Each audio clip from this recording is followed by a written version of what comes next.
How to Buy Stocks by Engel and Henry R. Hecht. Welcome to YourBookSummary.com.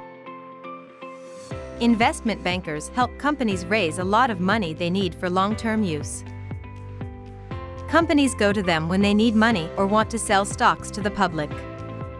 Investment bankers study each company carefully to decide if they should buy and sell its stocks.